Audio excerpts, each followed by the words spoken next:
আমাদের দাবিটি হচ্ছে বাংলাদেশের সকল সরকারি চাকরির সকল গ্রেডে এই বৈষম্যমূলক কোটা নিরসন করে অবিলম্বে 5% কোটা রেখে সংসদে আইন পাশ করতে হবে।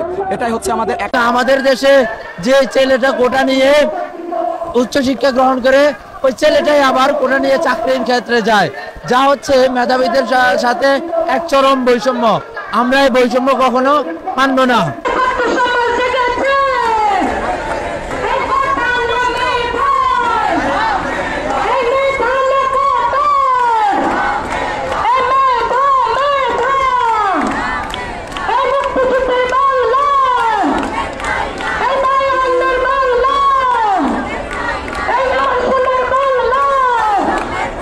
কোটা বিরোধী আন্দোলনের সর্বশেষ তথ্য জানানোর জন্য আমি যুক্ত হয়েছি ইরফাতুর রহমান।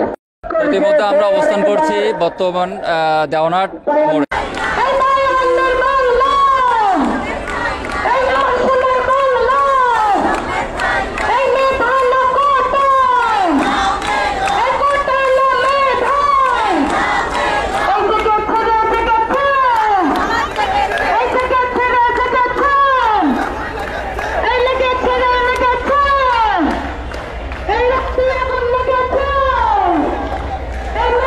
কোটা নোট কামব্যাক সারা বাংলাদেশ থেকে কোটা একবারে বাদ দেওয়া নাই।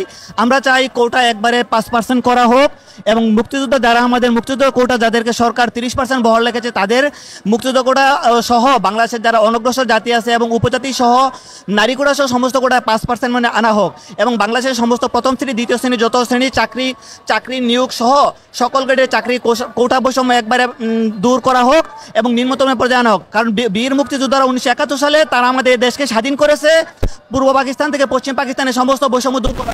স্বাধীনতা 53 বছর পরে আমরা এসেও যদি আমরা 56% কোটার অন্তর্ভুক্ত হই তখন এদেশে মেধাবীরা যারা খেটে খাওয়া মানুষ রিক্সা চালক যারা শ্রমিক তাদের ছেলেমেয়েরা যারা আছে তারা তো এখন একটা বড় ধরনের বৈষম্য শিকার হয়ে গেছে। এই দাবি নিয়ে আমরা আজকে মাঠে এসেছি।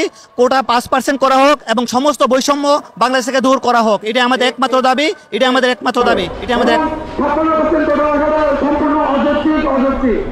আমরা ঢাকা বিশ্ববিদ্যালয়ে যারা 324 দিনে চান্স পেয়েছি, আমরা সকলে বন্ধুরা মিলে একসাথে আপনাদের সাথে আন্দোলনে যোগ দিয়েছি এবং এই আন্দোলনকে আরো দেখভাল করার জন্য আপনাদের সাথে আছি, থাকবো ইনশাআল্লাহ।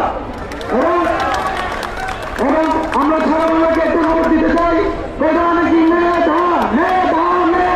সারা বাংলা খবর দে, কোটা খবর দে, মেধা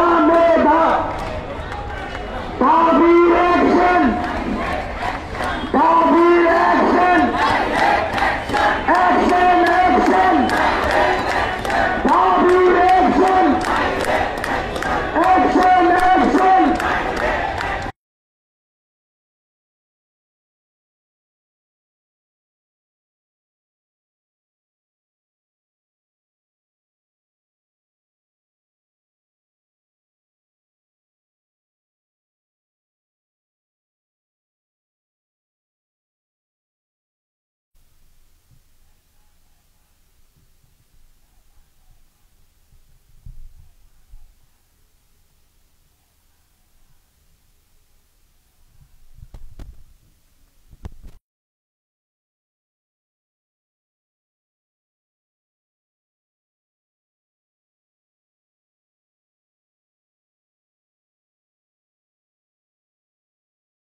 আমাদের দাবিটি খুবই সুস্পষ্ট।